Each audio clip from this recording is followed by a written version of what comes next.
Do you want to enter the Forgotten Hall?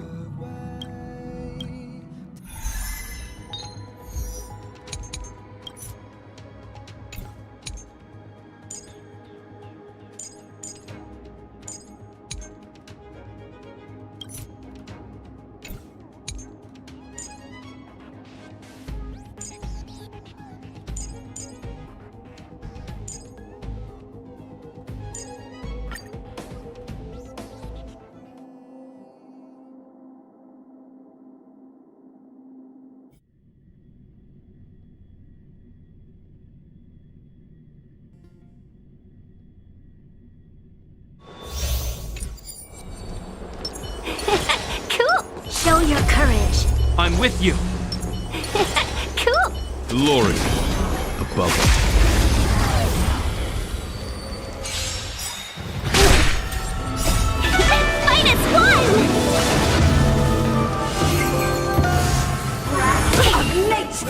-1. Lend me your strength. To guard and defend. Crush them. Wicked and free. I will protect all beauty.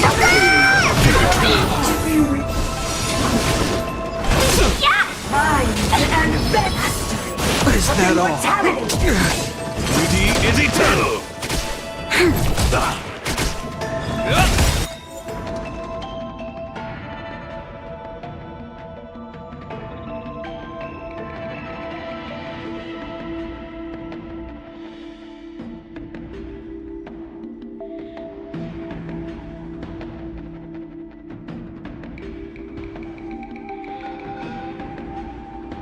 Alo, đây rồi. Alo. Đúng rồi. Hello các bạn, lại quên bật mic các bạn ạ. Tôi suốt ngày quên rồi. Lâu không like, quên. Lâu lắm rồi chúng ta mới ngồi với nhau ở trên kênh Honkai này. Thì hôm nay chúng ta sẽ ngồi đợi Dr.Ratio và Yuan Mei, hai nhân vật mới của chúng ta sẽ có ở trong phiên bản sắp tới 1.6. Và theo nhiều đồn đoán thì 1.6 có thể là một trong những phiên bản cuối cùng của chúng ta trước khi mà đến 2.0. Trong cái video hôm trước thì có anh em còn bảo rằng là có cái radio của nhà phát triển gì đấy báo là 2.0 đúng không? Các bạn chắc là cũng không hơi nhầm lẫn gì đấy khi mà Mihoyo vẫn chưa thông báo chính thức là chúng ta có 1.7 hay là 2.0 hay không. Họ chỉ thông báo là radio của 2.0 thôi. Nhưng mà nhiều bạn cũng đã coi đấy là phiên bản 2.0 rồi. Như quay sang xem Genshin Impact đi, trước khi mà chúng ta đến với Sumeru đó thì 1.6 chúng ta đã có video thông tin trước một chút về Sumeru này, 1.7 này. Chúng ta cũng có thêm những thông tin về Sumeru là 1.8 chúng ta mới có những thông tin chính thức về Sumeru.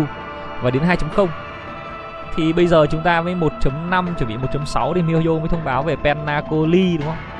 Biết đâu có 1.7, 1.8 hay sao? Tôi chưa thấy thông báo chính thức gì cả, bởi vì là tôi có search thử ở trên Google đâu thấy thông báo chính thức gì đâu các bạn. Sao tầm này các bạn ăn cơm chưa? Cơm nước gì chưa?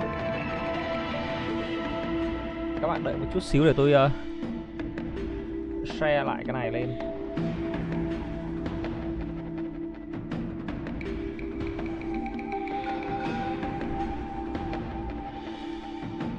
Hello các bạn, chúc các bạn buổi tối tốt lành.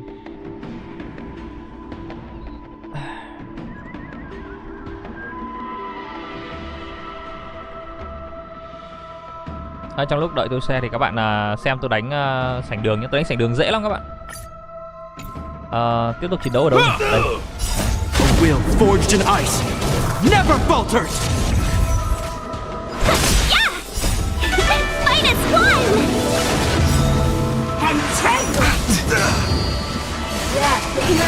Thấy nhiều anh em bảo là cái sảnh đường mùa này khó lắm. Sảnh đường mùa này khó chơi lắm. Tôi chưa đánh hôm nay, tôi có đánh bước thử buổi đầu. Không biết có khó chơi như các bạn nói hay không. To guard and defend, crush them. Beauty is eternal. On my mark. Not a step back. Not a punishment of the times and veins. A will forged in ice never falters. -1.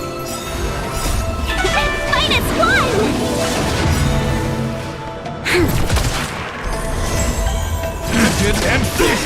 I will protect all beauty. Sảnh mùa này dễ á. Sảnh mùa này dễ lắm à? Tôi thấy nhiều anh em bảo là sảnh mùa này như gì mà hả? Hóa ra lại dễ à?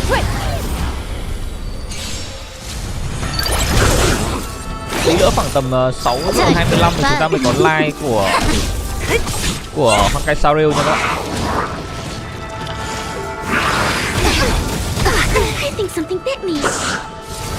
Đây team mono lượng tử mà các bạn, mà tôi cất công sưu tầm mãi mới được các bạn.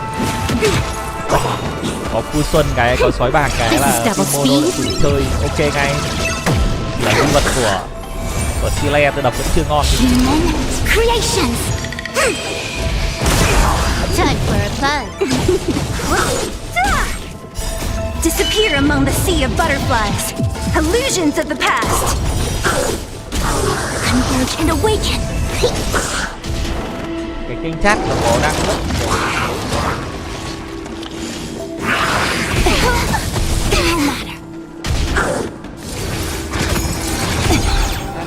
Time for a fun.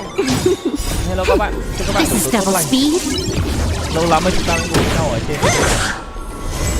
Nhưng mà Hoàng Cai thì Disappear among the sea of rồi. butterflies. Illusions of the past.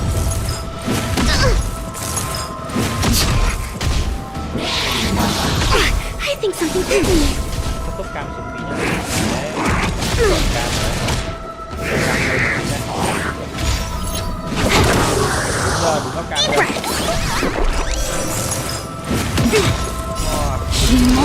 Creations. Có cam rồi đấy.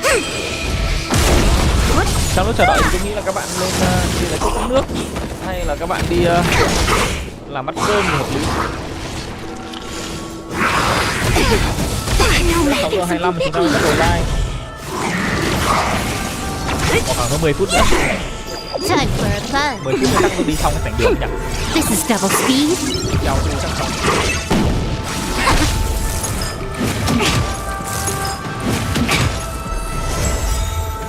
Disappear among the sea of butterflies. Illusions of the past.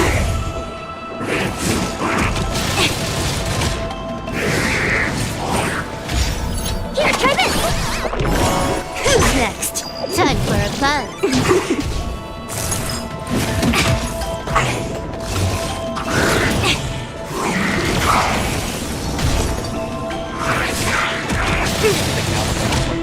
Yin and yang. Human creations. Thật ra bây giờ tôi chỉ đang tò mò là đến Penacoli ấy thì nhà khai phá của chúng ta sang hệ gì? This is double speed. Penacoli bây giờ nhà khai phá đang có hủy diệt đúng không? Hủy diệt này, có hệ bào gỗ này, là hỏa này. Đến Penacoli thì nhà khai phá của chúng ta hệ gì? Có phải là một support không? Gather as one. Tôi cũng đang chờ xem là khi nào nhà khai phá của chúng ta mới sang support. Disappear among the sea of butterflies. Illusions of the past. Kiểu hòa hợp ấy. Support có hai dạng. Một là Time for a support fun. kiểu Vivo, This is double hai là speed. support kiểu hòa hợp. Tôi là thích hòa hợp hơn. Human Là cái vũ creations. phòng của chúng ta đến thành công thì nó Who's next? có sách mới không? Có đồ mới không? Hay là cái đồ 5 sao trong vũ trụ mô phỏng thì nó vẫn thế? Tiếng game hơi to đúng không? I think something bit me. Bỏ game 1 tháng em quay lại game thì lệch Argentina ra Himeko. Uầy, tôi lại giới thiệu các bạn tôi cũng quay Argentina, cũng ra Himeko. Mãi về sau tôi mới nổ Argentina mà. Disappear among the sea of butterflies. Illusions of the Tiếng game to past. quá hả? Đây tôi chỉnh lại rồi đấy. Các bạn thấy ổn chưa? Tôi đang bảo rằng là không biết 2.0 ấy thì nhà khai phá của chúng ta là hệ gì? Có phải hòa hợp không? Có phải là một support hay không? Hay lại là một đam chính? Tôi vẫn đang hy vọng là nhà khai phá của chúng ta sang một cái hệ support. Một là hư vô, hai là hòa hợp. Ok nhất. Rồi là 2.0 thì cái vũ trụ mô phỏng của chúng ta có cái sách 5 sao mới hay không? Hay là cái sách 5 sao vẫn thế?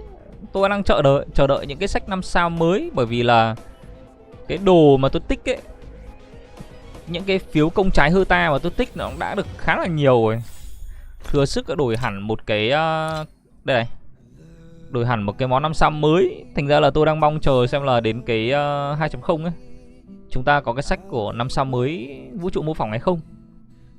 Tri thức á, nhà khai phá tri thức á, đùa hả? Tức là lại một DPS à? Hay là dự đoán thôi, hay là các bạn dự đoán thôi. Chúng ta đang có hủy diệt rồi, có bảo hộ rồi đúng không? Chúng ta còn săn bắn này, tri thức, hòa hợp, hư vô, chủ phú. Hay là chủ phú nhỉ? Nhà khai phá vừa hồi máu lại còn vừa có thể hồi nộ. Ngon đúng không? Do you want to enter the Forgotten Hall?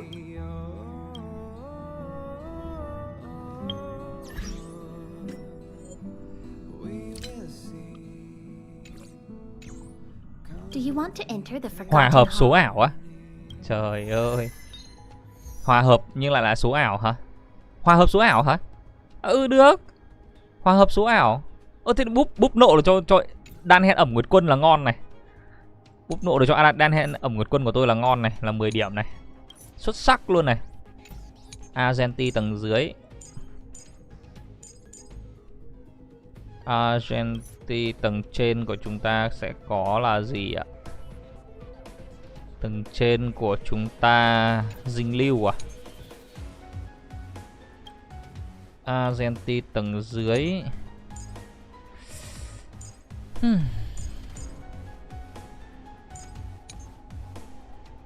Dinh lưu đi cùng với cả dinh lưu tôi lại không build. Cay nhỉ? Dinh lưu tôi lại không có build nhiều nha. Đây. Hay đây, lấy cái này đi. Nó kiểu búp ách tách tỷ lệ bạo và chỉ số break á. Tỷ lệ bạo à? Tỷ lệ bạo được. Tấn công.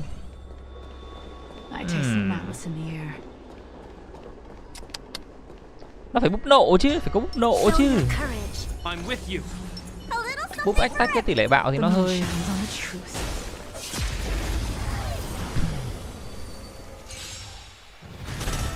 Tôi mong chờ là cái búp gì đấy nó mạnh mẽ hơn. Nhưng mà dành cho bạn nào không biết thì Acer đang có cái quá trình mà lọc người chơi ấy, kinh khủng cực kỳ luôn.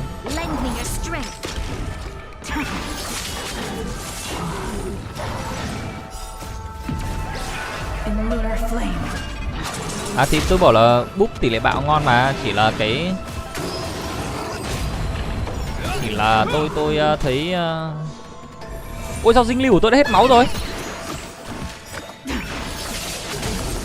Cái gì vậy?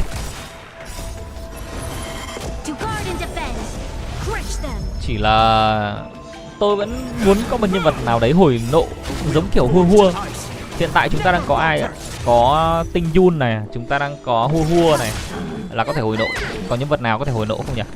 Không, hình như còn nón ánh sáng này. Còn nón ánh sáng có thể hồi nộ. Bây giờ mà có thêm một nhân nhà khai phá chúng ta có thể hồi nộ nữa thì ngon. Cho vào team của ai ngon.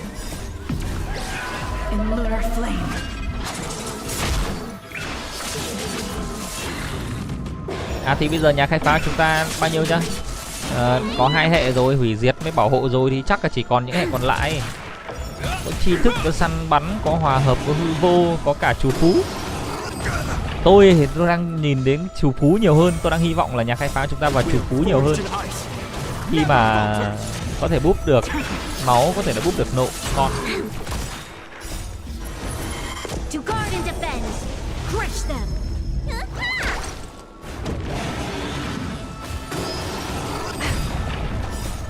Một đấm 2000 máu.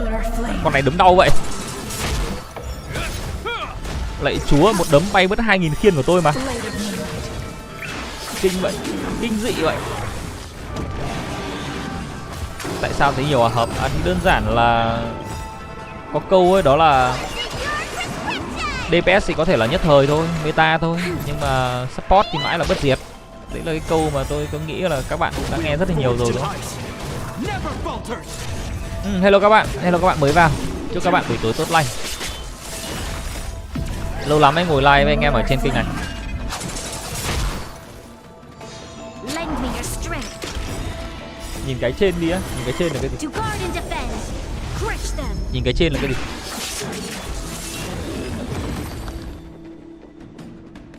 Nhìn cái trên là cái gì?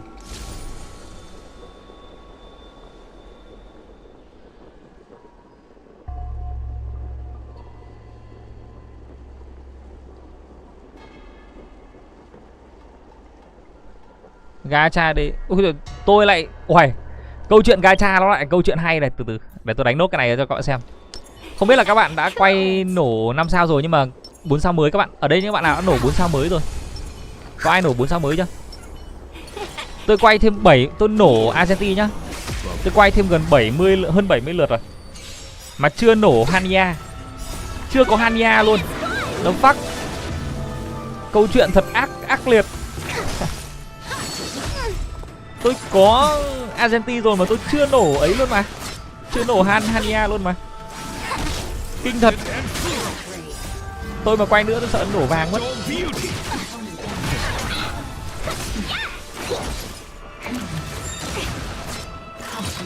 Mới chơi game lại không biết em còn theo kịp không nữa. Thế chắc chắn là theo kịp rồi, bởi vì game này là game một người chơi mà các bạn. Bạn không phải lo lắng rằng là phải so bì với ai cả. Các bạn cứ chơi thôi. Game các bạn chơi càng lâu thì các bạn càng có nhiều năm sao. Các bạn càng có nhiều tài nguyên để nâng một nhân vật nào đấy. Nên không phải lo lắng là chơi lại thì có theo kịp không. Theo ai? Vấn đề là các bạn theo ai chứ còn khi các bạn chơi lại rồi thì nhân vật các bạn vẫn thế. Câu chuyện các bạn chỉ việc đi làm một mình thôi. Tài nguyên các bạn từ từ farm lại cũng được.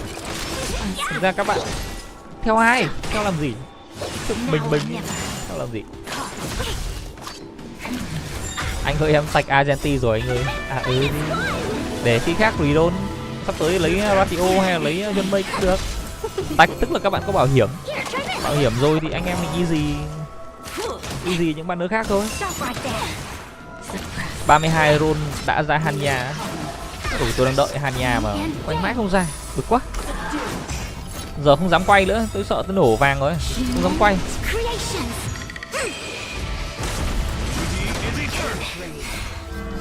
Anh em nào có Hanya các bạn build lên các bạn cảm thấy sao? Các bạn thấy cái hồi điểm chiến kỹ nó có phù hợp không? Nó có ngon không? Giải hiệu ứng xấu cho tinh Jun của tôi cái sao nào?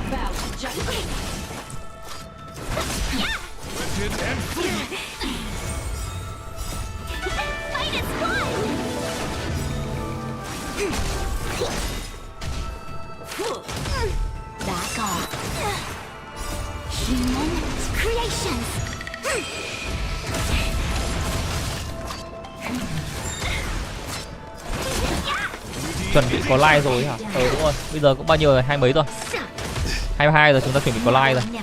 Tôi quay sang xem nào. Còn 2 phút nữa chúng ta đến like. Chắc là đi nốt con boss này là chúng ta đến like đấy.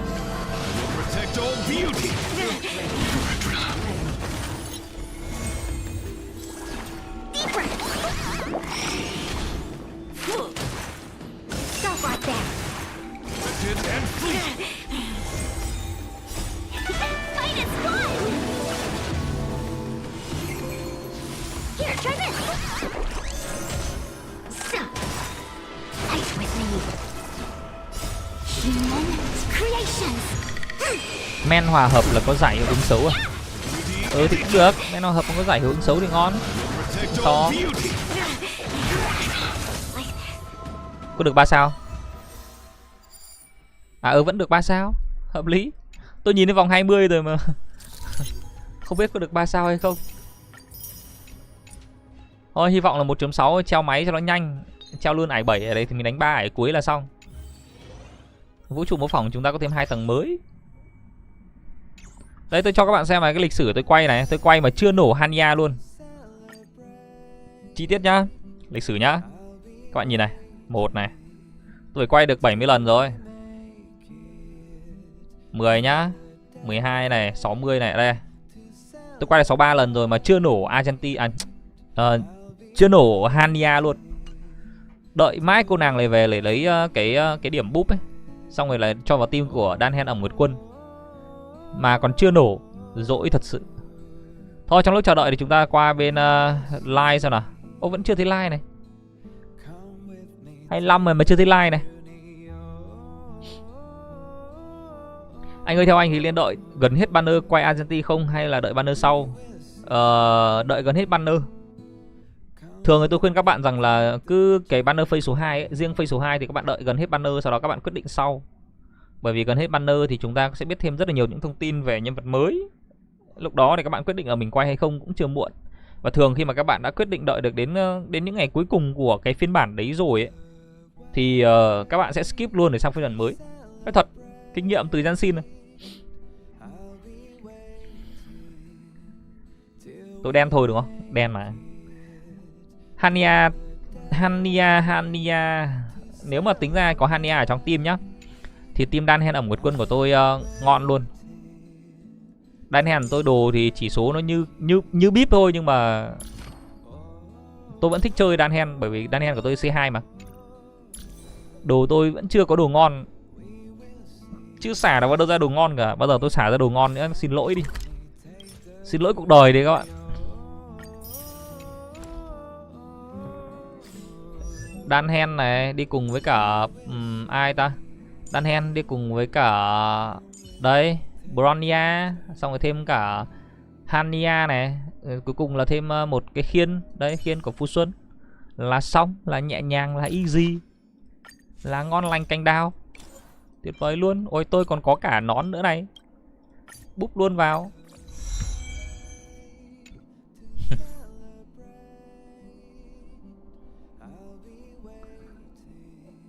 Like rồi sao nhỉ? Tôi thấy nghe tiếng tàu chạy. À đây rồi, tiếng tàu chạy rồi, like rồi.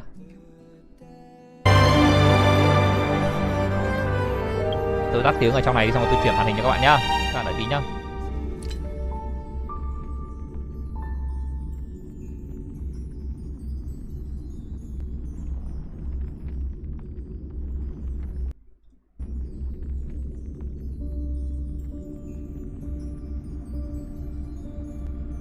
Đấy, màn hình live của Jansin đấy các bạn. Chưa có phụ đề nhá. Chúng ta vẫn xem là tiếng Anh đấy, không có phụ đề của tiếng Việt đâu. Tiếng Việt thì chắc là phải đến ngày mai chúng ta mới có phụ đề tiếng Việt.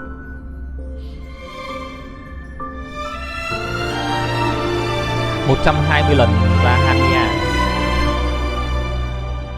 Thế thôi, 4 sao đắt thế. 4 sao đắt giá thế thôi. Giờ em tích đợi Hanabi thôi là ngon rồi. Hanabi là ai? Là nhân vật mới hả? Theo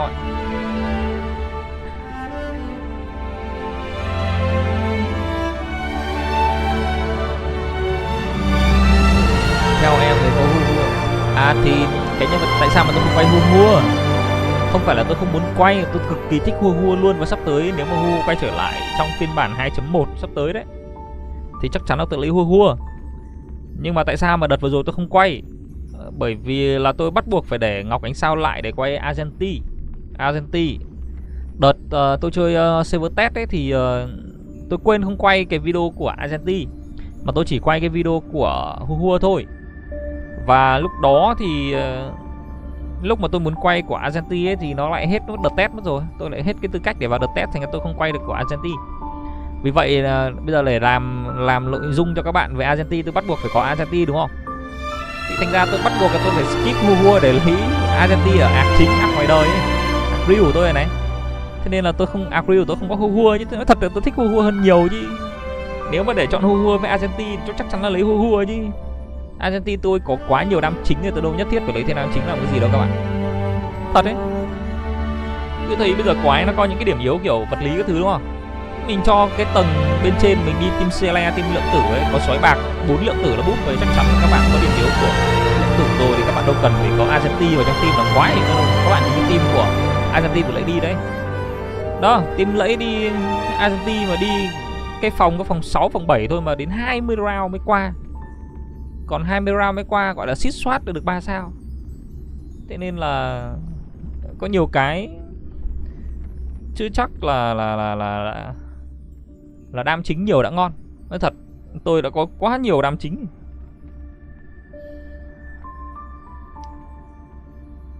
Hello các bạn, chúc các bạn buổi tối tốt lành. Hello các bạn mới vào. Theo anh thì Yuan Mei đi với cả dinh lưu được không? Tôi chưa biết Yuan Mei nó như thế nào luôn á. Tôi không đọc leak ấy, tôi không xem leak mấy. Không có thời gian là một, số 2 là nó mất cái trải nghiệm kiểu game cùng các thứ của tôi đi, tôi không có xem. Xem leak rồi nói thật các bạn chả cảm hứng gì các bạn xem cái livestream kiểu này đâu. Cho nên là tôi không có xem leak. Tôi chơi đúng là thuần là chơi thôi.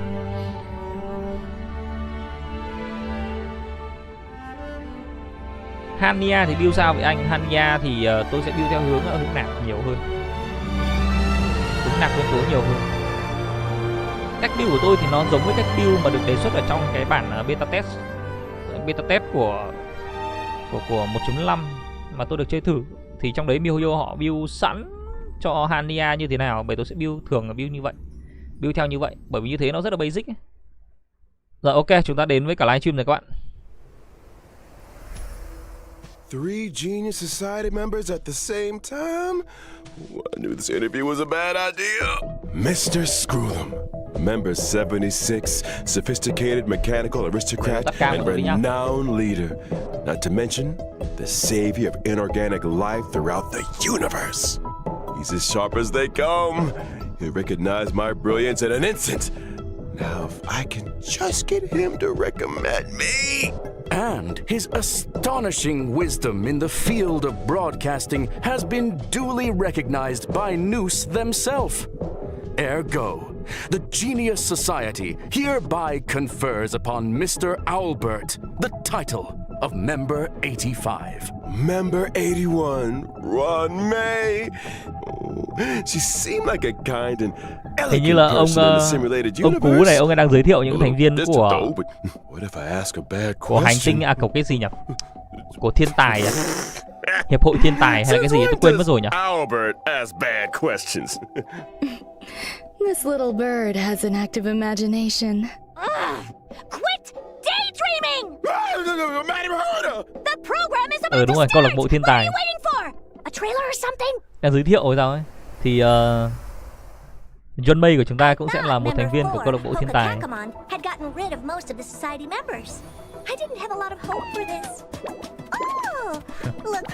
Con chó của Asta đây, đáng yêu nhỉ?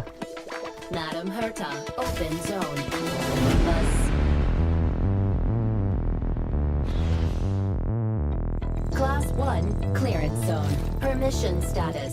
Madam Yuan Mei. There's much you don't know about the space station. It's crucial to mask your expression until you've ascertained Yuan Mei đến trạm không gian Herta để chơi à? If not, you'll be full of weaknesses that others can see through.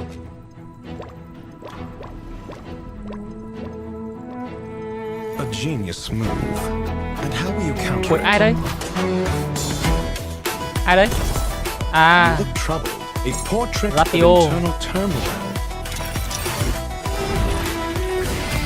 Do try to think for yourself. The gods of the starry skies have abandoned the world. Only the wounded savior can bathe the world in the firelight of destruction. No matter the distance, annihilation will find you. Audience dice. How ostentatious.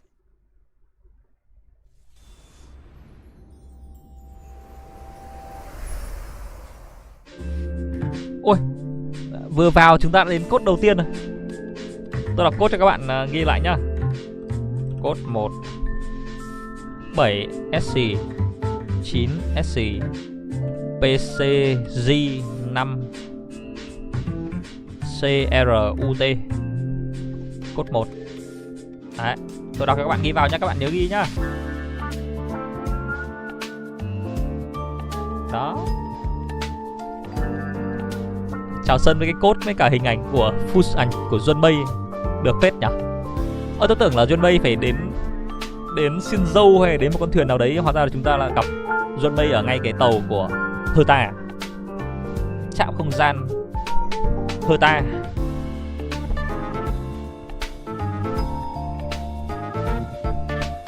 Anh Bảy ơi, có link đăng ký live Genshin 4.3 rồi hay sao á? Thì đúng rồi, có link rồi.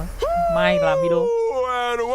or not, your world has a day-night cycle. Good morning, good afternoon, and good evening. And if you didn't know already, I'm Albert, your favorite pheasant announcer.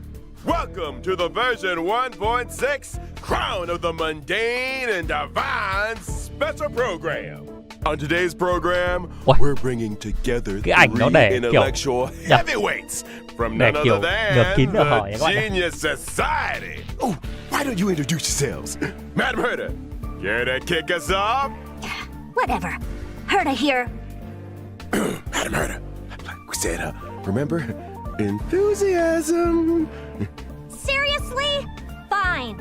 Hello, I'm Herta. No, we're talking. And let's not forget the new face on the block, Madam Yuan Mei. Hello, dear viewers. Hình như cái ảnh background đằng sau là một trong những cái map mới của chúng ta ở trong không gian Herta hả? Greetings, viewers. I am Scrollum. It's a pleasure to meet you. Oh, the pleasure is all ours.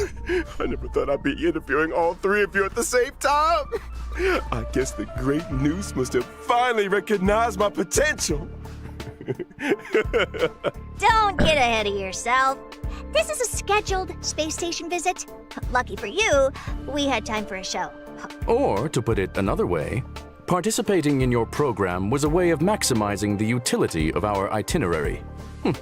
Two birds, one stone. Thank you. Anyhow, we saw from the trailer that the story is making a return to Herta Space Station.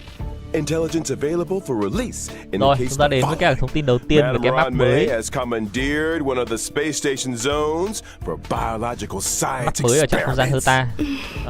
I like to avoid attracting too much attention with my experiments, and the station had a sealed-off area available. Herta was kind enough to lend it to me. Big enough to spread across 3 levels. This area is a brand new domain waiting for us in version 1.6. Welcome to Herta Space Station Seclusion Zone. Tính ra một cái map bình thường của chúng ta đang chơi ấy, nó sẽ mở rộng ra nhiều cái map nhỏ hơn ấy. Tôi thấy nó hay phết nhỉ. Nó không giống kiểu Mainboard hay là DJ đợi mãi mới có map mới nhỏ bên cạnh. Còn trong ASROCK đi, mấy cái map này nó luôn luôn có cái map mới hay phết. Ổn. Lại có cái để nhặt để chạy map. Map mới này của chúng ta là chúng ta có thể là gặp những cái sinh vật. My research has encountered a few anomalies. I was hoping the Trailblazer could do me a small favor. Các bạn mới nổ. Chúc mừng bạn mới nổ sớm Argentina. Rồi chúng ta sẽ có cái nhiệm vụ khai phá mới liên quan cái map mới này. No problem too big or too small, right? In version 1.6, Argentina mà các bạn build mà ít nạp thì khổ lắm. Build phải có thêm tinh Yun hay là có thêm Hua đấy. Đi Argentina nó dễ chơi. Hua thì hơi giỏi cái là nếu các bạn chào auto ấy, team của các bạn mà nó đầy máu nhiều ấy, thì Hua rất ít khi mà dùng độ. I'm afraid that's the nature of biological science. Surprises and accidents in equal measure. Not to mention, the space station is hiding more secrets than you might have thought. Various crises bubbling to the surface, Herta's puppet falling prey to an ambush, and a new provocation that the geniuses must face up to. Nothing a small favor can't fix, right? We got the 3 geniuses here. What could go wrong? In Mr. Albert's previous broadcasts, the adoption of a light-hearted tone usually indicates the presence of a formidable challenge. My beak is sealed. This is a top-secret experiment. But trust me, when I say that the adventure ahead is a journey into both the power and wonder of biological science. And what better way to prepare our trailblazers than by introducing the one and only Madam Yuan Mei? Một nhân vật sẽ búp kiểu gì ta? Đây, chúng ta đang đến với cả chi tiết Yuan Mei đây. Rồi, rất trắng và tròn.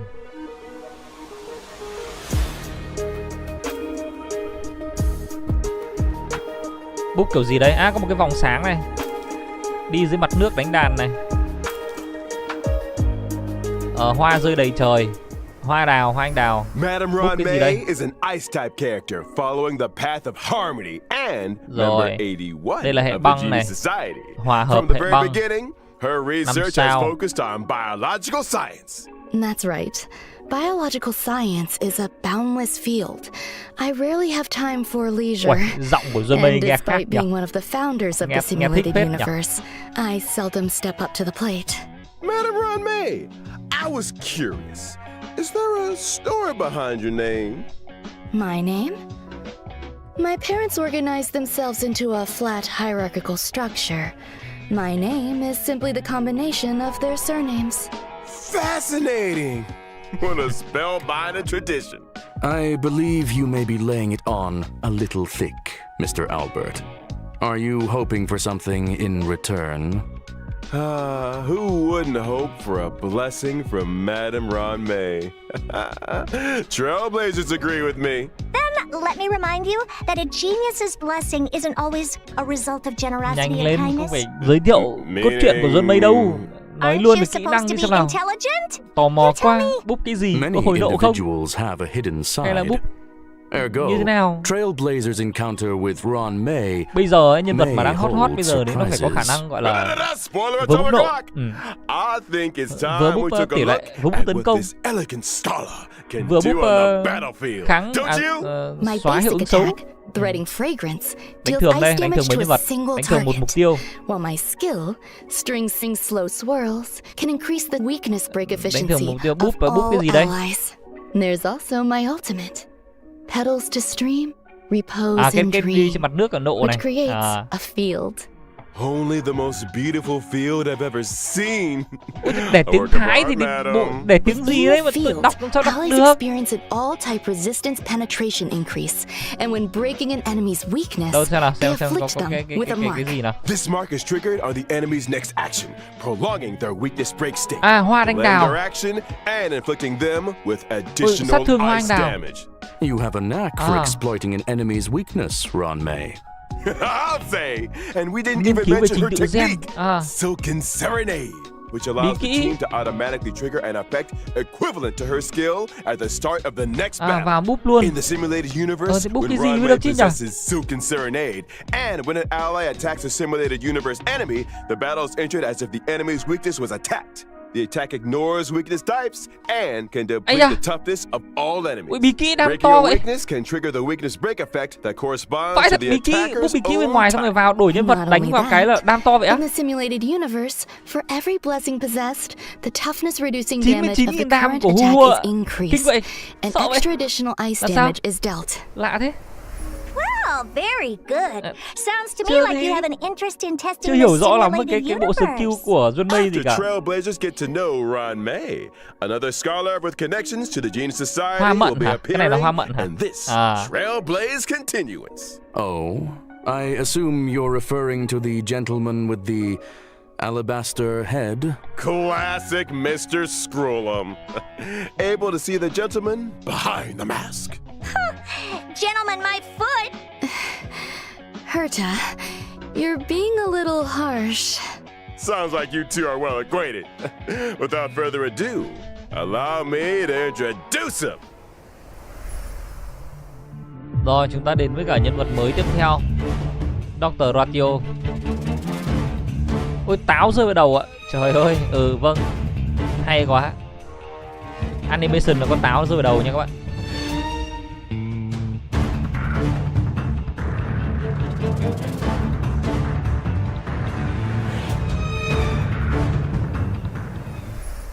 RIPTIDE, or Hunter. Dr.Ratio as he's Hunter known, is an imaginary Hunter type hệ lượng character tử, following thợ the săn, path à of đó, the hunt. thợ săn hệ số ảo, nhầm. Belongs to a different noose worshipping organization, the Intelligentsia Guild. Which is why I can't stand the sight of him. The Genius Society consists of vanguards from various fields who act in isolation. Tôi thích In animation của contrast, Dr.Ratio the nhé. Nói thật, nếu mà để lựa Intelligentsia chọn Guild advocates for quay the hai nhân vật mới dissemination tiếp of theo thì knowledge, cái lựa chọn của allowing tôi for nó a bị nghiêng broad nhiều hơn church về of followers Dr.Ratio. of Noose who work Cái gì đấy towards nó furthering this kiểu bị end. logic ấy. Tôi nhìn tôi thích cái animation Does của the nó current logic ấy các bạn. universe derive greater Hoặc là benefit kiểu from the check cho nó ri ấy. unparalleled talents of the Toán Genius học các thứ. Society, or Còn về the Yuan Mei thì mutual learnings riêng of về the cái tạo hình Intelligentsia thì Guild? chắc chắn là nữ You thì tôi vẫn sẽ sure thích lấy you thôi, wanna nhưng go nhưng mà để lựa chọn giữa Dr.Ratio và Yuan Mei thì tôi thấy vẫn muốn có cái trải nghiệm gì nó kiểu logic, nó kiểu toán học các thứ. Giống Dr.Ratio và là một thợ săn nữa. Tôi muốn lấy thử thợ săn của hệ số ảo xem nó như thế nào. Rất là tò mò về nhân vật hệ này.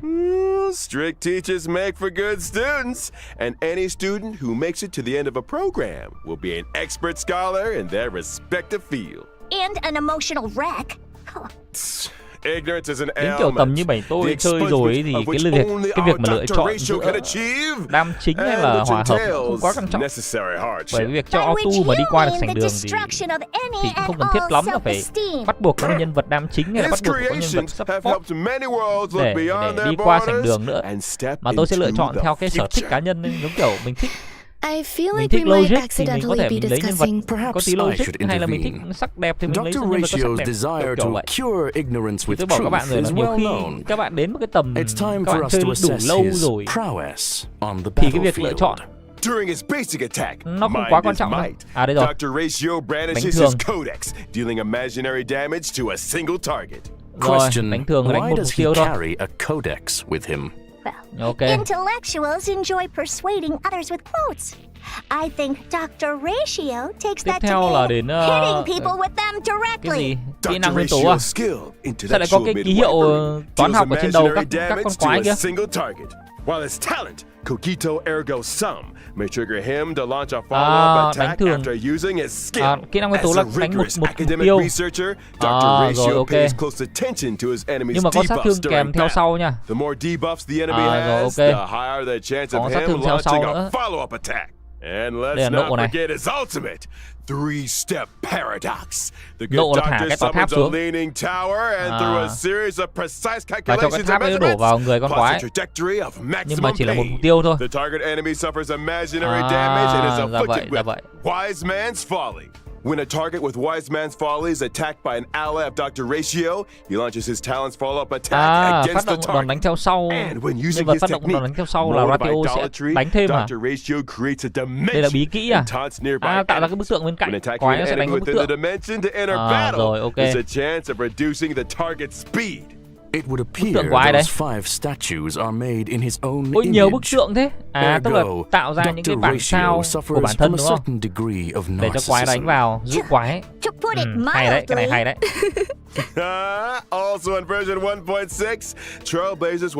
Đam đơn mục tiêu nha các bạn. Nếu mà đơn mục tiêu tôi nghĩ là cái sát thương nó cũng lớn nhỉ? Giống kiểu xi le các thứ. Sát thương đi bót bùng các thứ nó cũng dễ. Ổn đấy. Dưới, nhân vật 4 sao mới của chúng ta tiếp theo. Một phán quan của sở thập vương. Cái sở mà chuyên cai quản mấy cái hồn ma đấy các bạn.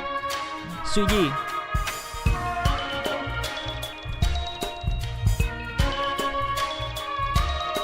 Ui giời, nộ kinh vậy. Nộ ném xích à?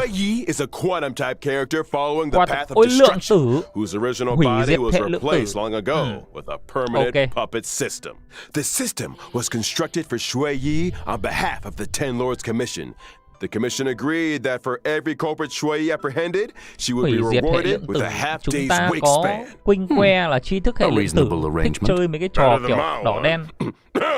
Like her sister Hanya, Shui Yi is a formidable presence on the battlefield. Cũng là hủy diệt hệ lượng tử. Nào, xem đánh thường thế nào. Quantum damage to a target enemy. Her skill, Iniquity Obliteration, can deal quantum damage to a single target and adjacent enemies. And as a judge of the Ten Lords Commission, Shui Yi's talent is a little out of the ordinary. When Shui Yi and an ally deal damage to an enemy's toughness, stacks of karma are accumulated. So she's good at trying criminals? The best! When karma stacks to the upper limit, Shui Yi immediately launches a follow-up attack on the target enemy, dealing quantum damage. Her ultimate Divine Castigation can deal quantum damage to a single target and toughness depletion that ignores weakness types. The more toughness depleted, the greater the damage. Mất giáp á. Breaking weaknesses irrespective of type. These Xianzhou natives are cold-blooded. Ôi, không có điểm yếu lượng tử mà đánh nộ vẫn mất giáp các bạn, mất cả một đoạn giáp luôn mà. Ui, hay vậy. Nộ hay phết nhở? Yes sir.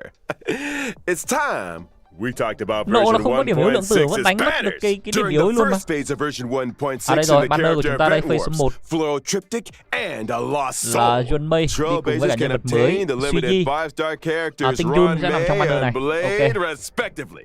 Not to mention, the 4-star character Shui Yi will be joining version 1.6's first phase phase 1 là sự character quay trở warp. lại của Blade à? It's Bandage Guy. Rồi tức là phase 1 là Yuan Mei During đi the cùng với second cả phase Blade. of version 1.6 in the character event warps, Phase số 2 là chúng ta sẽ đi với cả Dr.Ratio. Trailblazers can Pata obtain Ray. the limited 5-star characters Dr.Ratio and Kafka respectively. Và Kafka. Rồi phase số 2 của chúng ta là Dr.Ratio và Kafka. Vậy là bắt đầu từ phiên bản 1.6 là chúng ta đã có 4 nhân vật rồi. And let's not Đã có 2 forget phase banner và mỗi phase In là 1.6's first phase light cone event warp, the drop là một rate of đống the rồi. 5-star light Ok. cone, my past self in the mirror, 4 nhân will vật be 5 sao quay trở boosted. lại bắt đầu And từ in the 1.6 bicone rồi các bạn. reminiscence light cone Nhanh event phết nhỉ. warp, the drop rate of the 5-star light cone, the unreachable side. Nón ánh sáng mới của chúng ta will thì also có be nón ánh boosted. sáng chấn Version của 1.6's second phase Dr.Ratio will và also ui see ôi. the 5-star light cone, the Ui baptism ôi. of pure thought, Chấn này entering the được light đấy. cone event warp. Chấn này Bathing được đấy, relaxes hợp both lý the đấy. body Tôi sẽ lấy chấn and của the Dr.Ratio mind. các bạn ạ. It is Chấn of của great Yuan Mei để benefit lịch to khác our lúc khác thôi. consideration of both the Chấn này được này. universe and philosophy. Chấn này hợp lý thế nhờ. Check out the yellow ducky. And finally, in the Rồi chấn aforementioned của bygone Kafka. Nói chung reminiscence là light chúng cone ta sẽ event có 2 warp, nón ánh the sáng mới, drop rate of the 2 nhân vật 5-star light cone, 3 nhân vật patience is all you mới. need, will also Hợp be lý đấy. boosted. Whew. Light cones, it's been a pleasure. I think it's time for some mental recuperation. Stay tuned for more updates.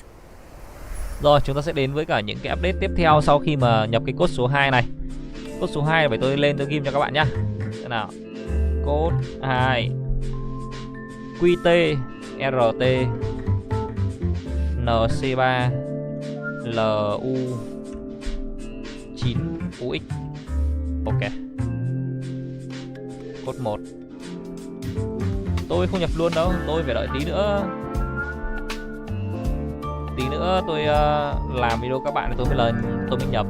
Bây giờ tôi chỉ có cho code cho các bạn xem thôi.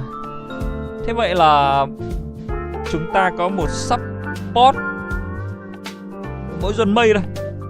Còn đâu Dr.Ratio, Kafka hay là Blade thì đều là DPS. Bản 1.6 chúng ta có đến 3 DPS một support.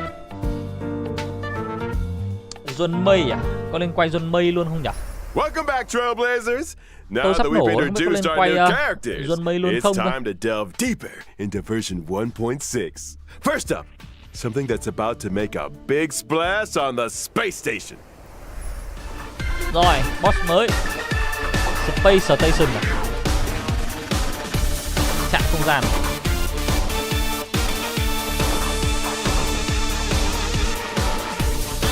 Uầy, boss mạnh vậy. I can see how Con that côn would trùng make lượng tử a à? big splash. Boss mạnh Do vậy, I nhìn recall boss someone điền vậy. mentioning accidents Trời đất. on the space station? Con bọ ai nhìn In lực the điền nhỉ các bạn process nhỉ? of Chúng ta clone có bọ gì? cultivation, Madam Yuan Bọ Mei did encounter a số ảo, certain bây giờ là bọ lượng tử. anomaly. Ôi, sau này có bọ Anomaly phong in à? the form Bọ of phong a rồi, bọ vật swarm lý à? king prototype and fierce swarm disaster entity, Star Crusher, Swarm King Scaricabaz. Thanks to an incident during the experiment, this borehole Nhìn lực planet's thế old mà các bạn crater bảo báo cát, came into biết đâu nó being, lại đấm cho and toi it mồm looks anh em like mình a lên sao. lively one. There's that light-hearted tone again. Các bạn phải tôn trọng con bọ. We're screwed. Thì con bọ nó mới tôn trọng các Fool bạn. me once, shame on you. Fool me twice, I kick your butt. Don't panic.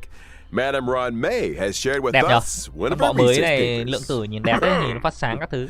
Star Crusher Swarm King Scaricabaz. Analysis of asexual propagation performance induced by specific gene sequences. À. Let's start with the abstract and keywords. Biết đây có shall phải we? boss tuần mới không ta? Đây điểm yếu là vật lý này, băng và lượng tử. Leave it to me. À, Star vật Crusher lý, Swarm băng King và số ảo. Scaricabaz possesses immense propagative capabilities. When in its multiply state, the Swarm King produces more of its own kind with every attack it sustains. Wait, every attack? So the swarm just keeps multiplying the more we fight it? Somebody's getting fired. Triệu hồi quái nó có khiên các bạn ạ. Đầu. Con bò này là triệu hồi quái con nó bốc khiên. Chà. Ui, cái khiên của nó to nhỉ. Ui ôi, hút lỗ đen này. Ui, nó tạo lỗ đen mà. Tiếp vậy. Quá kinh khủng luôn mà. After completing the 1.6 Trailblaze continuous mission, Echo of War, borehole planet's old crater. Đây là boss tuần mới của chúng ta các bạn ạ. Boss tuần mới và các bạn cần phải làm cái nhiệm vụ khai phá của 1.6 các bạn mới mở được boss tuần mới. Ôi giời ơi. Rồi đấy nhá, boss tuần mới nhá. Phải làm nhiệm vụ khai phá của 1.6 mới mở được nhá các bạn nhá. Nó sẽ là boss tuần ở trên trạm không gian nước ta.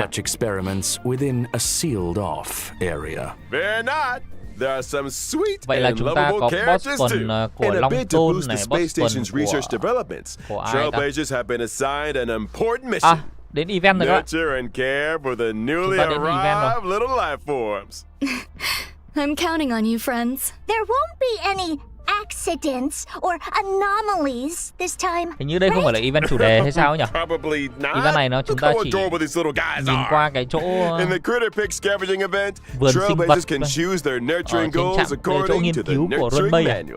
They can learn cultivation specifics and successfully raise a variety of delightful little creatures.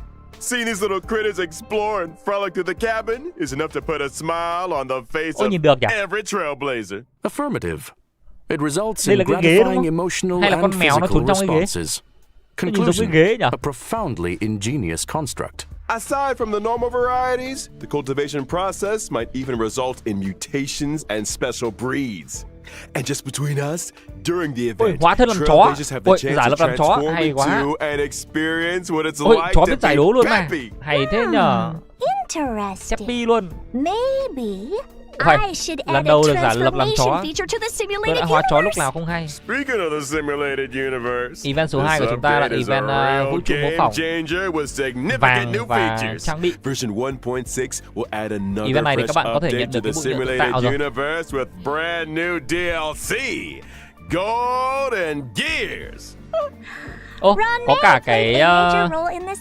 cái vé quay thường miễn In phí kìa. Simulated Universe Golden Gears, Yuan Mei has developed a simulated noose and frozen space-time just before the demise of member 27, Emperor Rupert. Emperor Rupert was a computer that became self-aware and subsequently drew Noose's gaze, becoming the 27th member of the Genius Society.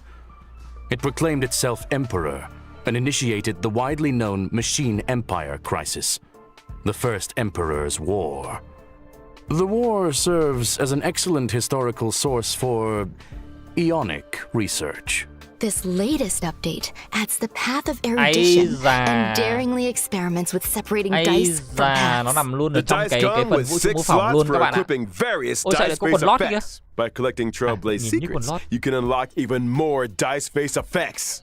As Trailblazers delve deeper into the challenges, they can acquire more powerful dice faces and unlock new ways to play. Trailblazers can swap out the faces on their dice, combining effects from multiple paths to create unprecedented, powerful buff combinations. For example, when using Kafka, even if the initial path selected is the Nihility, you can create diverse effects by strategically combining different dice faces. You can assemble a die that allows you to leap over tiles, or one that yields higher rewards in battles, or one that incorporates both effects. Chúng ta lại farm thôi, có gì đâu. And voila! Neural impulse is all yours. Use it to unlock different talents and increase your combat gains. In other words, it mirrors the ability tree found in the simulated universe. Get ready for a thrilling addition to version 1.6 of the simulated universe. The intracognition system. When moving across the simulated universe board, self-consciousness changes may be triggered, leading to the first story paths. Trailblazers can compile all the storylines through continuous gameplay, ultimately unlocking the enigmatic secrets of the eons. Ôi giời ơi, lại còn có khám phá cốt truyện nữa. Trailblazers, I'll be waiting for you at the usual spot. khám phá Now cốt that we've truyện covered các the thứ major nữa updates in chứ. the simulated universe, Ôi, it's lại time to event talk số about 3 a các bạn special ơi. invite. In version Event gì đây? 1.6, Trailblazers will receive an invitation from the Department of Department. Ecology to participate in a Ecology. special test. The Department of Ecology? What's the mission this time? This test involves battling illusionary enemies that are cái máy này conjured nhìn through quen này. scent triggers. Event khiêu Each chiến thôi. distinct scent plugin Cũng là yields event khiêu different chiến test thôi. outcomes. Được. Nó tên Trailblazers là will start Department with the basic test Ecology. and subsequently unlock okay. despair mode. Despair mode? I hear Trailblazers are seasoned trash can explorers. I'm sure their noses can handle it. Don't be so sure. The difficulty curve Đúng là ạc của isn't nhà for the phát hành faint có of khác nhỉ heart, các bạn nhỉ? which is why 5 we sao, like to full 5 remind sao, all level 80, trailblazers full that the level illusions 80. created by these Cung mệnh, scents full cung mệnh differ 6, from regular full tinh enemies. luyện 5. Make sure you're Khiếp. well prepared before Nhà Á engaging phát in hành mà battle. còn đi cái Example, event này còn khó deploy nữa thì distinct scent plugins ạc nào before đi dễ nữa. commencing the simulated trial to attain Kinh varied nhỉ? Anh em bonuses nhìn in nhạc battle. ạc nhà phát hành That's nhìn ngon right. không? Immerse yourself in your Ngon favorite nhỉ? scent, say cedar wood, and you might just encounter some familiar friends. What's this? A garlic-flavored, abundant ebon deer? That sounds delicious. Hey, snap out of it! Need I remind everyone? The scents may be tempting, but it's crucial to exercise self-control. Version 1.6 will also see the return Rồi, of the event tiếp theo planar chúng ta vision là and nhân realm of đôi, the strange events. nhân đôi During phụ these kiện vi events, diện. successfully challenging the Cũng 12 simulated lần. universe and Cavern of Corrosion will yield double nhân đôi cả di rewards vật nữa, for a các bạn set cũng có number of 12 lần nhân times. đôi di vật. Conclusion. Ồ, Relaxation tôi đang and thiếu fun di vật nhiều await. phết đấy. À không phải đang thiếu đâu mà tôi đang We thừa ain't nhưng mà done kiểu with you farm mãi yet. không ra. Remember Mr. Cien from the Ở đây Cien event tiếp theo của Jollof chúng ta Food? đây, chúng ta He sẽ có cái recently event có acquired tên a là talking Pure parrot Fiction. called Yotza that can Giấc blur mơ gốc truth giấy à? with falsehood. It's you, isn't it? What? Shinjan, Slander. Mr. Shinjan. As I was saying, Trailblazers can strike up a conversation with Mr. Cien and his talking parrot to experience the brand new permanent challenge mode, Pure Fiction. Event này nghĩa là Permanent sao? challenge? You mean like the Forgotten Hall? Ôi giời Not ơi, exactly. sảnh đường ký ức phiên In bản Pure event à? Fiction, defeating an enemy will cause it to Ôi respawn giời immediately, and ơi, Trailblazers đã vũ earn trụ mô points phỏng every time they mới deal damage rồi. to or defeat Lại còn an sảnh enemy. đường ký ức At the phiên end bản of each event battle, nữa. the highest score achieved in that challenge will be recorded. Trailblazers need Ủa to là defeat as sao? many enemies as possible within a limited number of cycles to rack up a high score. Each phase of Pure Fiction comes with its own thôi set được of rồi. buff effects for Đây Trailblazers sảnh to đường ký choose ức phiên from, bản which event allows cũng được for các team bạn. composition experimentation to maximize points. Observation indicates that high scores hinge on the right cure. Conclusion. À, Consider the nature of enemies and à, available không phải buff event, effects cái when này là vĩnh selecting viễn. your formation Tôi and nhớ là battle strategy. làm Yo từng nói cái này rồi. Đây là cái gì, câu chuyện đúng không? Câu chuyện huyền ảo nó sẽ song song với sảnh đường ký ức đúng không? Đúng rồi, đúng rồi, cái này nó sẽ song song, bắt đầu từ 1.6 thì chúng ta sẽ có sảnh đường mới. Đúng rồi. Và cái này các bạn sẽ nhận được miễn phí link. Đấy, các bạn sẽ nhận được miễn phí sau khi mà làm xong cái nhiệm vụ của Pure Fiction nhá. Rồi chúng ta sẽ có thêm 2 cái sảnh đường mới, 11 và 12. À, kể chuyện huyền ảo, đúng rồi. Đúng. Có cái kể chuyện huyền ảo. Đấy, tôi cảm ơn bạn là gì đó, bạn Nguyệt Trang nhá. Nói cái tôi mới nhớ đấy. Song song với cả sảnh đường ký ức. Và sảnh đường ký ức chúng ta sẽ có thêm 2 tầng mới, 11 và 12. Can also earn a new currency, which they can exchange for items like Ôi thề khó, đấm một phát mà Yuan Mei tôi gần chết.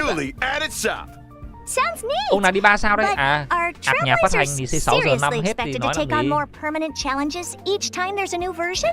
That's gonna eat into Đấy, our simulated nhà phát hành universe nó còn testing đi, nó còn time, như you thế know. đấy. Anh em mình đi kiểu gì đấy các bạn.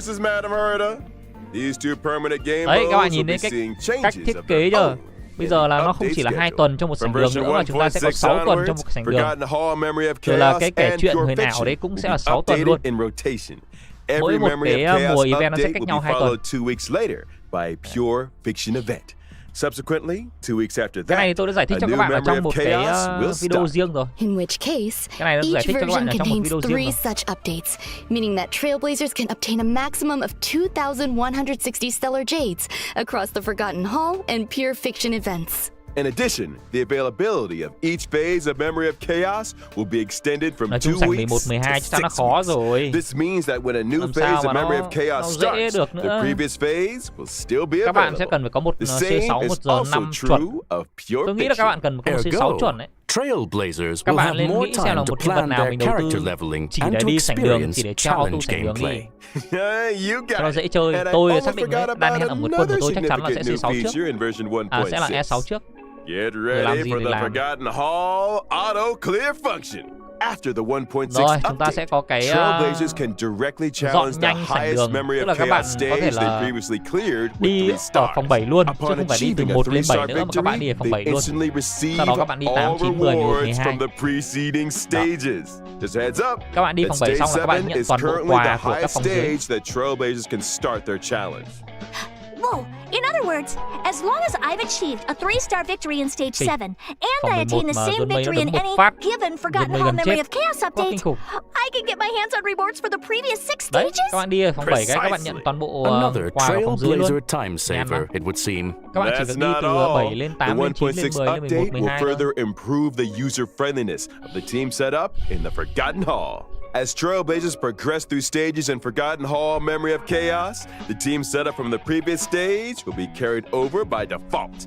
Plus, with the new team setup switching and one-click Tức clear là bây giờ là các functions, bạn đã có được lineups lưu can be cái team adjusted mà at các bạn the đi drop lần of a trước. hat. Impressive. Là các bạn It vào seems trong that sảnh đường nó tự động optimizing nó sẽ để Trailblazer cái team đấy luôn, chứ experience nó is a không firm cần phải priority.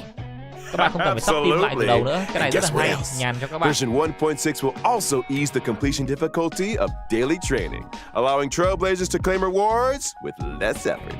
Additionally, we've introduced a time-limited unlock feature for certain material stages.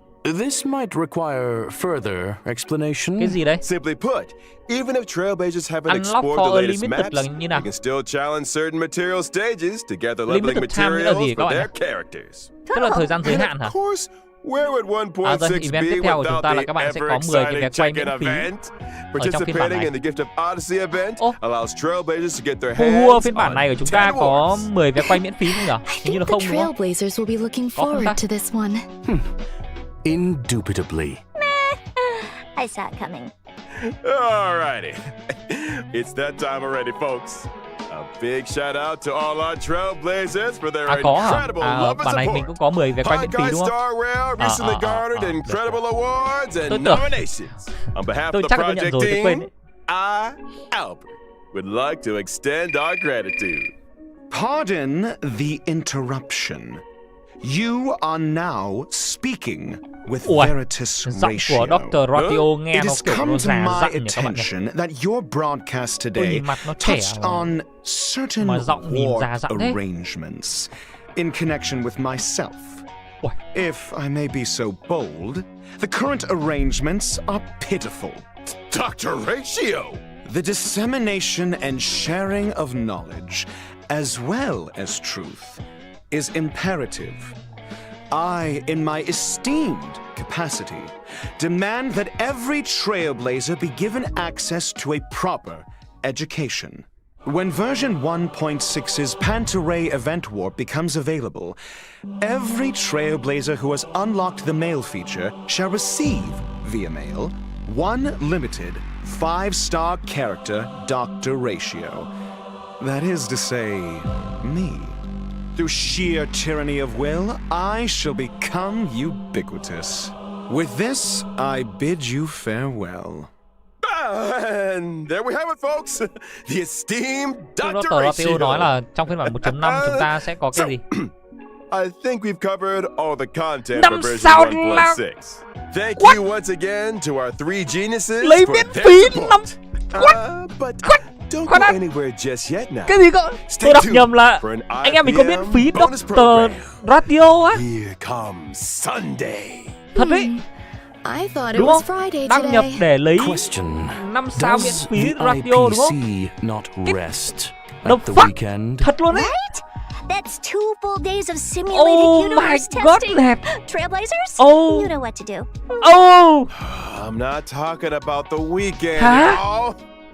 I'm talking hả là about sao hả? next special guest. Ôi giời ơi, trời ơi, cốt cái gì nữa. có 5 sao mẹ nó tặng 5 sao miễn phí này gì thì trôi mẹ Genshin. À, Genshin mình có Alloy nhỉ? Genshin anh em mình có Alloy đấy thấy. Ui giời ơi. Nói chung game nào người ta cũng tặng 5 sao miễn phí thôi. Ôi giời ơi, sao lại. Nhưng mà tin hơi sốc nhỉ các bạn nhỉ? Tin hơi hơi sốc. Ôi đỉnh thật sự. Chết rồi. Thế này để quay Yuan Mei thôi, nghĩ ngợi gì nữa đâu. Quay Yuan Mei thôi các bạn. Tôi quay Yuan Mei rồi, tôi không quay Dr.Ratio đâu các bạn. Giờ đừng nghĩ ngợi cái gì nữa.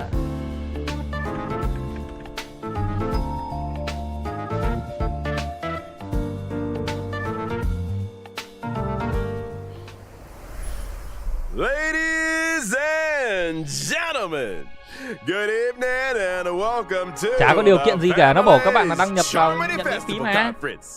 Log in to get free 5 star limited day. Tức là các bạn chỉ cần đăng nhập vào lấy cái gì nữa. In the eyes of the universe, The hell. firmly on the planet of festivities. Thôi còn gì nữa. Tonight, we'll be bringing you all the latest on Charmony Festival. First, let's give a round of applause and welcome the organizer of the festival and representative of the family in Penacony, Mr. Sunday. Good evening, dear viewers. Chúng ta đã có những thông tin mới về Penacony, hành tinh mới của chúng ta chuẩn bị đến. Và đây chính là Mr. Sunday, anh chàng mới của chúng ta ở trong Penacony nha các bạn. I would not have had this opportunity to introduce Và your đây sẽ là nhân vật audience chúng to ta sẽ our chơi tiếp festival. theo nhé. Nếu các bạn có điều kiện thì có thể chơi được That is to say, Mr. Sunday. Penacony. Penacony is located in the Asdana star system. It is a holiday destination of universal repute, known to many as the planet of festivities. Our guests will be staying in the Reverie, a luxurious hotel where one may travel freely between reality and dreamscape, basking in dreams that are uniquely có rất là nhiều yours. những cái loại hình giải trí, kiểu khách sạn này, rồi là những cái trung tâm triển lãm. Charmony Festival is a Penacony tradition with a long history. Nhà hát của những giấc mơ. And we have built on that foundation to achieve something truly extraordinary. The family on Penacony has, for the first time, issued public invitations to various factions of the cosmos, welcoming them to partake in our magnificent ceremony.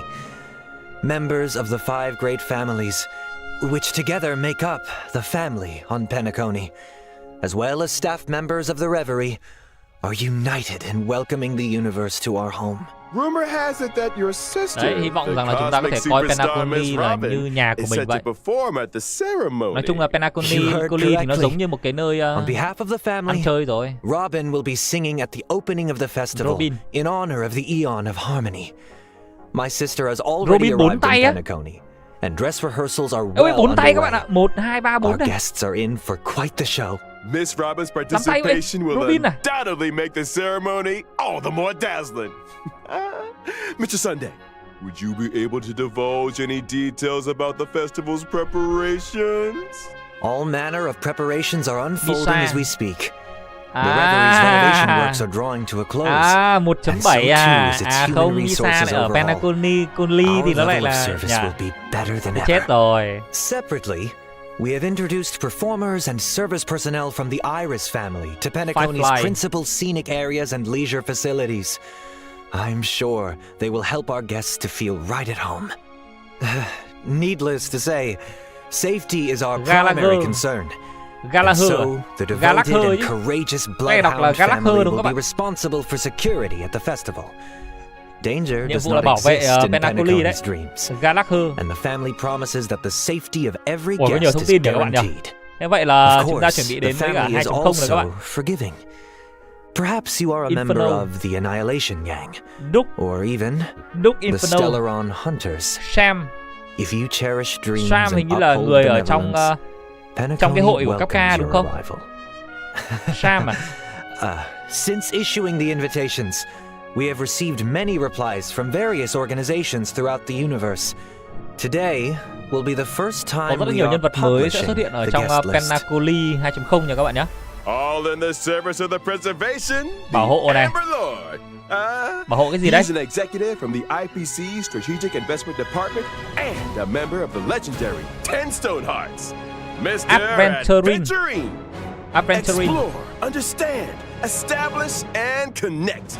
Together, the name is carried forward the trailblazing will of Akavili and build bridges between the stars. The navigator of the Astral Express, Miss Himiko, along with the entire crew, will soon be gracing Penacony with their presence. Trading knowledge for wisdom. Đội tàu ASROCK của chúng ta sẽ là Himiko là người dẫn chuyện ở Penacony hả? Shared resources. Education. Renowned scholar of the Intelligentsia Guild, Dr.Ratio. We think, therefore we are. And memories are proof of existence. She's committed to safeguarding and sharing these memories and able to journey beyond the corporeal into the cosmos. Hails from the Garden of Recollection, it's none other than the memo keeper herself, Miss Black Swan. In the uncaring expanse of the cosmos, elation exists as a balm for sorrow. Forever resilient, never disheartened, ceaselessly untearful, endlessly present, and here representing the masked fools, Sparkle! Following the path of the hunt, journeying from one planet to another, upholding justice, eradicating evil, and then doing it all over again. She's been away from the spotlight for too long. Representing the Galaxy Rangers, Miss Acheron takes the stage once more. On behalf of the từ nãy là chúng ta đang giới thiệu đến các loại vận mệnh đúng không? Vận mệnh gì đấy? To participate in this, our grand vận mệnh gì sao lại có cả những cái loại vận mệnh đấy nhỉ? Awaits you. Rồi, Mr. Sunday bảo là anh ấy sẽ đợi các bạn ở Penacoli. Và chúng ta sẽ đến với hình ảnh đầu tiên của Penacoli ở trên trailer luôn. Rồi, thiết kế phong cách theo kiểu có một chút gì đấy châu Âu các bạn ạ. Ok.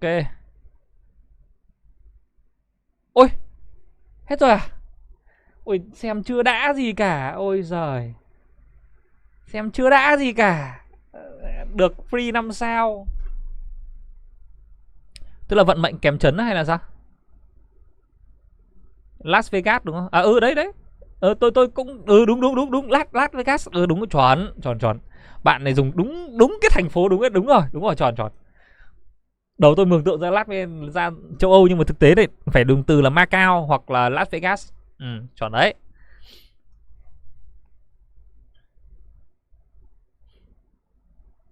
Tức là đấy là nón ánh sáng đúng không? Đấy là nón ánh sáng hả? Để tôi check lại cửa hàng xem nón ánh sáng của Himiko nhá. Xem có đúng hình ảnh của nón ánh sáng không? Đâu nhỉ? Đổi nón ánh sáng ở đâu nhỉ? Đúng rồi. Đâu? Kia là ảnh của Himiko mà. Đúng không? Đây là ảnh của Himiko mà. Chắc không phải đâu.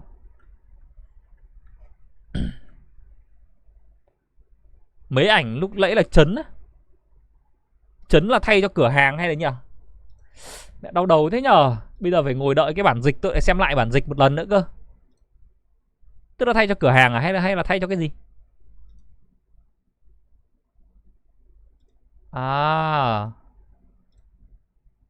Là cái này đấy hả? Ây chà, đau đầu thế nhỉ? Nón của Hắc Thiên Nga đẹp mà. Nói chung tôi thấy cái nón, mấy cái nón vừa nãy đẹp. Nón của Sparkle cũng đẹp. Mấy nón đẹp luôn. Đổi trong sảnh đường lãng quên á? Thật á? Ui, đổi 5 sao trong sảnh đường lãng quên á? Thật đấy. Ôi giời ơi, được miễn phí 5 sao này. Sau này còn 2.0 còn được đổi nón ánh sáng 5 sao trong sảnh đường lãng quên á. Oh my god, đẹp. Ôi rồi. Ôi thế thôi. Ui, đấy, ông nào bỏ tôi tích mấy cái này ngu đi. Anh không tiêu đi. Tiêu làm cái gì nữa. Khi mà 5 sao đã ở đây rồi thì tiêu làm cái gì nữa. Ôi giời ơi. Đợi đến 2.0 đổi. Ui giời ơi. Thế thì tôi tích cả 1.600 lần trước ông nào ở trong cái livestream trước trên bên kênh kia. Các bạn ấy có bảo rằng là anh để nhiều cái này để làm cái gì đâu. Anh đổi mấy cái nón này để lấy tích lấy tinh luyện đi các thứ đúng không? Tôi không nghe các bạn cơ. Tôi cứ tích lại là 1.600 rồi. Giờ đổi 5 sao đúng không? Chắc là 2.000. Đây là 200 thì được một cái nón 4 sao đúng không? Chắc là 2.000 thì được một cái nón 5 sao. Trời ơi, quá ngon. Thế thì được. Nếu mà như thế thì ok chứ. Nếu như thế thì là được nhá. Ôi 2.000 một cái nón này thì dễ mà. Dễ chơi, dễ trúng thưởng. Có cái gì đâu các bạn.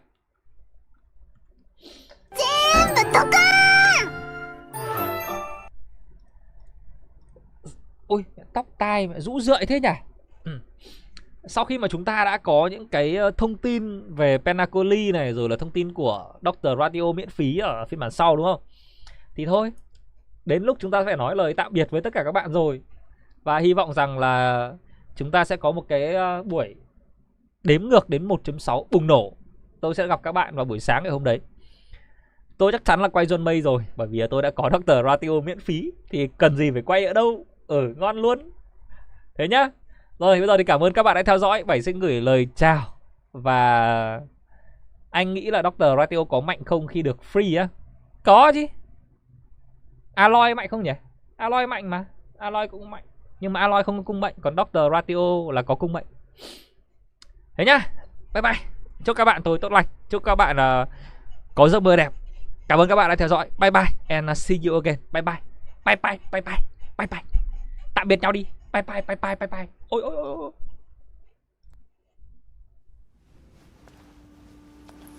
Do you still remember it? Fables about the stars. Its stories tell of what is and what was. Its pages will always reveal something new.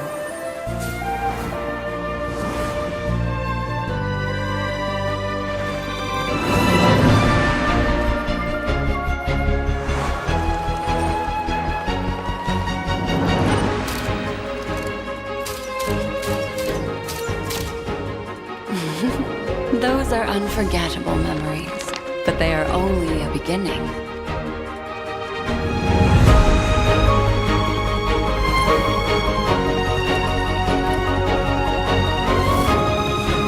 It won't all be merrymaking. Suffering and joy will both be added to the final draft of the story.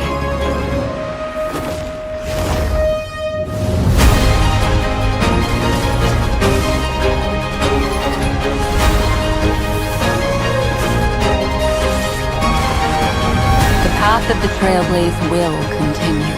Perhaps on one of these pages, I'll appear in your story too. Welcome to Penacony, young lady. May I ask your name? Acheron, the Galaxy Ranger.